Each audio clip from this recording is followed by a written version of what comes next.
Hello friends, great India learning channel में आप सभी का स्वागत है।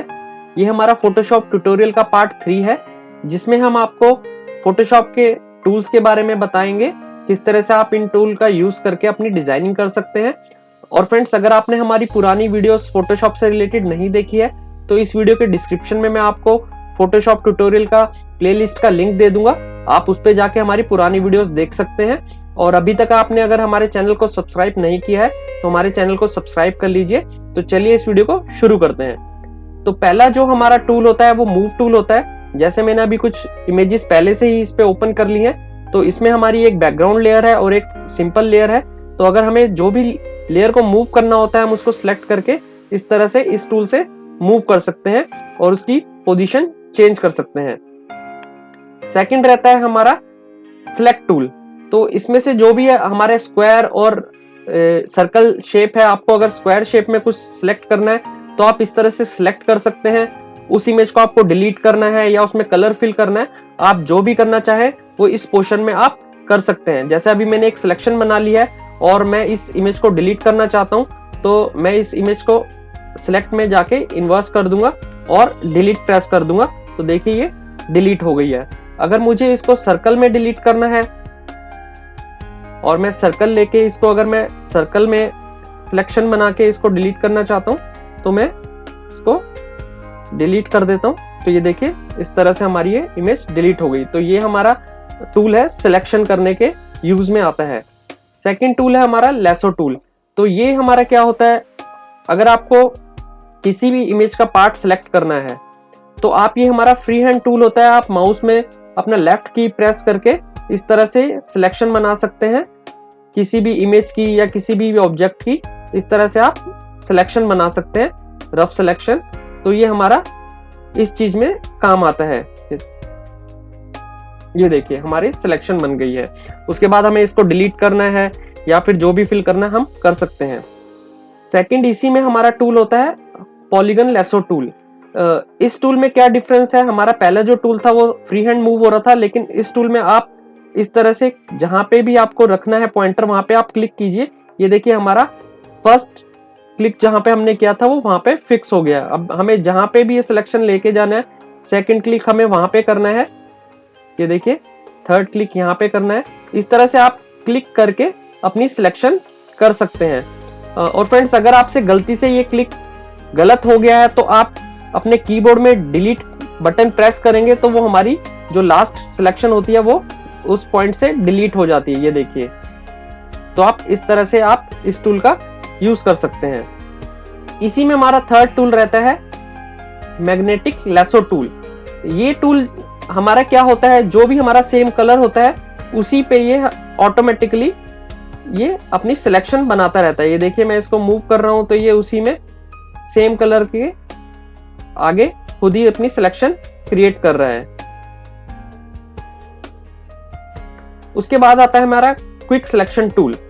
ये टूल क्या करता है, सेम कलर को ऑटोमेटिकली सिलेक्ट करता है। देखिए मैंने येलो कलर पे अब मैं इसको प्रेस कर रहा हूं तो मैं इसको मूव कर रहा हूं और ये ऑटोमेटिकली उस कलर को पिक कर रहा है। तो ये हमारा सेम कलर को सिलेक्ट करने में काम आता है। उसके बाद आता है हमारा magic wand tool. Magic wand tool हमारा सेम कलर के जो भी रहती है उसको सिलेक्शन को हम सिलेक्ट कर लेते हैं। ये देखिए शिफ्ट प्रेस करके मैंने क्लिक कर रहा हूं मैं, और मैं ब्लू कलर जहां जहां पे भी है ऑटोमेटिकली सिलेक्ट कर रहा है। उसमें आप इसकी टॉलरेंस को आप बढ़ा सकते हैं या कम कर सकते हैं। अगर मैं इसकी टॉलरेंस को कम कर दूंगा तो ये ब्लू पोर्शन जो पार्ट है उसका जो सिलेक्शन लेगा वो थोड़े कम पोर्शन में लेगा, और अगर मैं इसकी टॉलरेंस यहां से ज्यादा कर दूंगा तो ये उस कलर को टॉलरेंस के अकॉर्डिंग उस एरिया को सिलेक्ट करना शुरू कर देगा। नेक्स्ट टूल है हमारा क्रॉप टूल। ये हमारी किसी इमेज को अगर हमने क्रॉप करना है तो हम इस तरह से उस पर सिलेक्शन बना के सिलेक्ट करके यहां से हमें अगर उसको इंक्रीज करना है उस सिलेक्शन को हम यहां से इस तरह से इंक्रीज कर सकते हैं और छोटा बड़ा कर सकते हैं। और जब हमारी सिलेक्शन फाइनल हो जाए उसके बाद हम एंटर प्रेस करेंगे तो हमारी इमेज उसी साइज में क्रॉप हो जाएगी। उसके बाद आता है हमारा स्लाइस टूल। तो स्लाइस टूल का यूज मैं आपको बताऊंगा, उसके लिए मैं अभी एक इमेज ओपन कर लेता हूं। बेसिकली स्लाइस टूल हमारा जो यूज होता है वो हमारा यूज होता है अगर आप वेब डिजाइनिंग करते हैं और आपने कोई पेज वेबसाइट का होम पेज डिजाइन किया है और आप उसकी स्लाइसिंग करना चाहते हैं उनकी, तो ये हमारा यूज होता है। तो मैं आपको दिखा देता हूं, जैसे ये एक वेबसाइट का पेज है, होम पेज, इसकी आपको स्लाइसिंग करनी है। तो आप इस तरह से जो भी पोर्शन आपको स्लाइस करना है वो आप इस तरह से ले लीजिए। जैसे ये हमारा बैनर हो गया वेबसाइट का, उसके बाद ये हमारा नीचे का एरिया हो गया वेबसाइट का, और आप जूम करके ये हमारा मेन्यू हो गया। तो हम इस तरह से ये हमने इतना सिलेक्शन लिया और उसके बाद हमने इस पोर्शन को सिलेक्ट किया, तो आप इसकी इमेज की स्लाइसिंग कर सकते हैं। उसके बाद सेम इसी में एक टूल आता है हमारा स्लाइस सिलेक्शन टूल। तो आपने जो सिलेक्शन बनाई है, स्लाइसिंग की है, उसको आप अगर चेंज करना चाहते हैं तो इस टूल से आप छोटा या बड़ा उस स्लाइसिंग को कर सकते हैं। और उसके बाद मैं आपको बताऊंगा कि अगर आप इस स्लाइसिंग करने के बाद इस इमेज को सेव करना चाहें तो फाइल में जाके आप इसको save for web and device पे क्लिक करेंगे। उसके बाद एक विंडो ओपन होगी, वहां पे आप इन इमेजेस को सेव कर सकते हैं। यहाँ पे आप उसको इन इमेजेस को पीएनजी में सेव करना है या जेपीजी में सेव करना है, आप सिलेक्ट करके अपना इसको जैसे ही आप सेव करेंगे, उसके बाद ये आपको यहाँ नीचे कुछ ऑप्शंस दिखाई देंगी। जो आपने स्लाइसिंग की है उसका आप HTML और इमेजेस दोनों चीज चाहते हैं या खाली इमेजेस चाहते हैं, वो आप यहाँ से सिलेक्ट कर लीजिए। तो मैं अभी HTML एंड इमेजेस ऑप्शन यहाँ पे सिलेक्ट करता हूँ और सेव कर देता हूँ मैं। तो अभी मैं आपको दिखाता हूँ, देखिए। तो हमने जो इमेज की स्लाइसिंग की थी, आप देखिए उसको सेव करने के बाद हमारी इमेजेस उसी पोर्शंस में अलग अलग सेव हो गई है, और साथ के साथ हमारा एक HTML पेज भी सेव हो गया, जिसे आप ओपन करेंगे तो ये हमारा यहाँ पे उन्हीं इमेजेस के साथ ये ओपन हो गया है। तो ये टूल हमारा जो वेबसाइट डिजाइनिंग में यूजफुल होता है, हमें स्लाइसिंग करने के काम आता है। उसके बाद हमारा टूल है आई ड्रॉप टूल। ये टूल एक्चुअली क्या होता है, सेम कलर अभी आपको पिक करना है किसी इमेज से और कहीं पे फिल करना है, तो आप यहाँ से पिक कर सकते हैं। ये देखिए यहाँ पे ये सेम कलर आ गया है, आपको जो भी कलर पिक करना है वो आप पिक कर सकते हैं। सिंपल आप क्लिक करेंगे तो आपका फोरग्राउंड कलर आ जाएगा, और अगर आप ऑल्ट प्रेस करके पिक करेंगे तो ये देखिए बैकग्राउंड कलर हमारा पिक हो गया है। तो इस तरह से आप किसी पर्टिकुलर कलर को किसी इमेज या कहीं से पिक करना चाहते हैं तो आप उस कलर को पिक करके अपने फर्दर डिजाइनिंग में यूज कर सकते हैं। कलर सैंपल टूल, ये टूल होता है आपने किसी पर्टिकुलर सैंपल लेना है किसी इमेज में से कलर्स का। तो आप देखिए जैसे ही मैंने क्लिक किया, आप यहाँ पे देखेंगे उसने RGB वैल्यू के हिसाब से इस एरिया का कलर यहाँ पे सेव कर दिया। आप अगर चाहते हैं किसी इमेज में अलग अलग कलर को पिक करके आप उसको फर्दर यूज करना चाहते हैं, तो यहाँ से आप उसकी RGB वैल्यू पिक कर सकते हैं। तो फ्रेंड्स, हमारा नेक्स्ट टूल है ये हमारा स्पॉट हीलिंग ब्रश टूल। ये टूल भी काफी इंपॉर्टेंट है, मैं आपको बताता हूँ इसको किस तरह से यूज करते हैं। इसके लिए हम एक इमेज ओपन कर लेते हैं। तो हमने ये एक इमेज ओपन कर लिया। आप इसमें इमेज में देखेंगे कि इस फेस पे जो है पिंपल्स हैं, तो आप अगर इसको हटाना चाहते हैं तो आप इस टूल का यूज करके इसको हटा सकते हैं।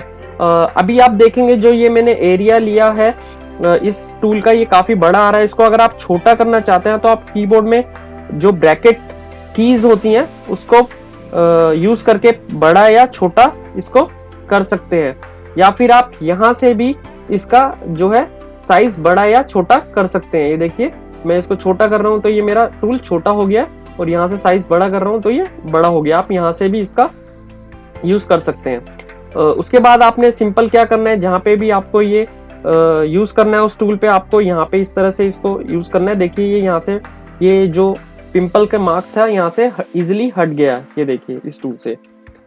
तो नेक्स्ट टूल है हमारा हीलिंग ब्रश टूल। इसमें क्या होता है कि अगर आपने इसको यूज करना है तो आप ऑल्ट प्रेस करके इस इमेज में से किसी भी एरिया का आप सैंपल ले लीजिए। यहाँ से आप मैंने क्लिक किया, और अब जब यहाँ पे आप क्लिक करेंगे तो ये देखिए हमारा कर्सर मूव हो रहा है, और जहां से हमने सैंपल लिया था वो वहां से उस एरिया को पिक करके वहां पे फिल कर रहा है। उसके बाद हमारा होता है पैच टूल। पैच टूल भी हमारा इसी तरह यूज होता है। आप जिस भी पोर्शन को आप ठीक करना चाहें वहां पे आप एक इस तरह से एक रफ सिलेक्शन बना लीजिए, और उसको क्लिक करके दूसरे एरिया में यहाँ पे आप ऐसे करेंगे तो आप ये देखेंगे कि वो हमारा जो पिंपल्स थे इस फेस से हट गए हैं। इसके बाद हमारा नेक्स्ट टूल है रेड आई टूल। इसका बेसिकली क्या यूज है मैं आपको बता देता हूँ। तो हमने ये एक इमेज ओपन कर लिया। आपने देखा होगा कई बार हम कैमरे से जब इमेज क्लिक करते हैं, फोटो क्लिक करते हैं, तो हमारी आईज में इस तरह से रेड स्पॉट्स आ जाते हैं। इनको हम बहुत इजीली इस टूल से हटा सकते हैं। तो फ्रेंड्स, इस टूल को यूज करने के लिए मैंने एक इमेज ओपन कर ली है। उसके बाद आपने क्या करना है, इस इमेज को इस तरह से इस पोर्शन पे आपने जो है सिलेक्शन बनानी है। और ये देखिए, इसने उस एरिया को रेड से हमारा ब्लैक कर दिया है। जो रेड आई स्पॉट्स आया हुआ था हमारे इसमें, उसने उसको जो है ठीक कर दिया। ये देखिए, तो इस टूल से आप अपनी इमेजेस को करेक्ट कर सकते हैं अगर आपकी आईज में रेड आई स्पॉट आ जाता है तो फ्रेंड, इसके बाद हमारा नेक्स्ट टूल है ब्रश टूल। इसका यूज करना मैं आपको बता देता हूं। उसके लिए भी हम एक इमेज ओपन कर लेते हैं। इसका सिलेक्शन मैंने बना लिया है। इसको मैं थोड़ा जूम कर लेता हूं। और फ्रेंड्स, आपको मैं जूम की भी कमांड, शॉर्टकट कमांड बता देता हूं। अगर आपको किसी भी इमेज को जूम करना है तो आप कंट्रोल और स्पेस प्रेस करेंगे और क्लिक करेंगे तो वो एरिया जूम होना शुरू हो जाएगा। और आप इसको जो है वापस रिड्यूस करना चाहते हैं तो आपको ऑल्ट, कंट्रोल और स्पेस प्रेस करना है और आप उस एरिया को छोटा कर सकते हैं। तो अभी मैंने ये सिलेक्शन बना ली है। उसके बाद अब हम ब्रश लेंगे। ब्रश लेने के बाद आपको आप देखेंगे जो ये ब्रश हमने लिया है तो उसकी ऑप्शन ऊपर आ गई है। यहाँ से आप डिफरेंट टाइप के ब्रश हैं हमारे पास, वो यूज कर सकते हैं। तो ये जो हमारा ब्रश है, जब आप ये ब्रश का स्टॉक लेंगे तो ये जो हमारा सिलेक्शन एरिया है उसी में ये वर्क करेगा। तो ये देखिए, ये आप इसके एजेस देखेंगे, ये दोनों तरफ से लेफ्ट राइट स्मूथ आ रहे हैं। और इसके नेक्स्ट जो हमारा ब्रश है, अगर आप उस ब्रश को यूज करेंगे तो आपका जो स्ट्रोक आएगा ब्रश का वो हार्ड होगा। ये देखिए, इसमें स्मूथ नहीं है। उसके बाद हमारे कुछ और भी ब्रश हैं, आप ट्राई कर सकते हैं सारे ब्रश यूज करके। ये देखिए, आपने आप कुछ पैटर्न बनाना है तो आप इस तरह से, ये ब्रशेस हैं हमारे काफी सारे, आप यूज कर सकते हैं। उसके बाद हमारे इसमें ब्रशेस में कुछ आप नीचे जाएंगे तो जैसे आपको ग्रासेस बनाना है, ग्रासेस इफेक्ट बनाने हैं, तो आप यहाँ पे जो कलर है, एक फर्स्ट फोरग्राउंड कलर ग्रीन ले लीजिए और बैकग्राउंड कलर आप कोई येलो कलर का ले लीजिए और ओके कीजिए। और आप देखिए, इस तरह से मैं आप ब्रश को यूज कर रहा हूं तो इसने ग्रास इफेक्ट आ रहा है। तो हमारे इस टाइप के आप ब्रशेस, डिफरेंट ब्रशेस हैं, आप उसको यूज कर सकते हैं। उसके बाद हमारा ब्रशेस में ही है एक नेक्स्ट टूल है पेंसिल टूल। ये हमारा एक पेंसिल की तरह वर्क करता है। ये देखिए, इस तरह से आप इसको भी, इसका स्ट्रोक बड़ा या कम कर सकते हैं। यहाँ पे जाके आप इसके भी सेम जो है ऑप्शन यूज कर सकते हैं डिफरेंट। पेंसिल और ब्रश टूल में ज्यादा डिफरेंस नहीं है, लेकिन हम ब्रश टूल ज्यादा यूज कर सकते हैं। उसके बाद है हमारा एक क्लोन स्टैम्प टूल। इसको यूज करने के लिए मैं दूसरी इमेज वापस से ले लेता हूं। तो फ्रेंड्स, ये हमारा क्लोन स्टैम्प टूल है। ये टूल काफी यूजफुल है। सपोज जैसे इस इमेज में आप देख रहे हैं, ये पोर्शन हमारा एक जो है सी के अंदर एक बीच है, हम इसको हटाना चाहते हैं और यहाँ पे भी हम सी पोर्शन ही लाना चाहते हैं। तो आप क्या कीजिए, इस ब्रश को लीजिए और ऑल्ट प्रेस करके यहाँ से जो भी पोर्शन आपको वहां पे लाना है, वहां से एक सैंपल क्लिक कर लीजिए। आपने यहाँ से क्लिक किया और उसके बाद आप देखेंगे, ये देखिए, आप जहां से आपने सैंपल क्लिक किया था उसका पोर्शन आपको इमेज में दिखा रहा है। और आप इसको ब्रश साइज को आप बड़ा या छोटा कर सकते हैं। ये देखिए, तो इस ब्रश को आप ब्रैकेट की से कीबोर्ड में छोटा या बड़ा कर सकते हैं। ये देखिए, अब मैं यहाँ पे इसको मैच करूंगा और मैच करने के बाद आपको इस तरह से यहाँ पे इसको मूव कर देना है। तो ये आप देखिए, जो आपने यहाँ से सैंपल लिया था वो सैंपल यहाँ पे इस तरह से यहाँ पे पेस्ट हो गया। ये देखिए, हमने ये पोर्शन इस टूल का यूज करके यहाँ से बिल्कुल इरेज कर दिया है। नेक्स्ट हमारा है पैटर्न स्टैम्प टूल। इसमें क्या होता है, यहाँ पे हमारे कुछ पैटर्न डिफाइंड है। अगर आप किसी इमेज में आप उस पैटर्न को यूज करना चाहते हैं तो आप इस तरह से आप उसको जहां पे भी ड्रॉ करेंगे वो पैटर्न हमारा उस इमेज में आ जाएगा। तो इस तरह से आप इस टूल को यूज कर सकते हैं। उसके बाद फ्रेंड्स, हमारा नेक्स्ट टूल है हिस्ट्री ब्रश टूल। ये क्या करता है, जो भी हमने अपनी इमेज में काम किया है उसको वो हिस्ट्री, जो भी उसकी हिस्ट्री रहती है वो उसको इरेज करके वापस से आपका पुरानी कंडीशन में ले आता है। ये देखिए। तो फ्रेंड्स इस वीडियो को हम यहीं पे एंड करते हैं, क्योंकि वीडियो काफी लंबी हो जाएगी और हमारी जो नेक्स्ट वीडियो रहेगी टूल्स के लिए, बाकी के टूल्स जो है हम उसमें कवर करेंगे। तो फ्रेंड्स बने रहिए हमारे साथ। Bye bye.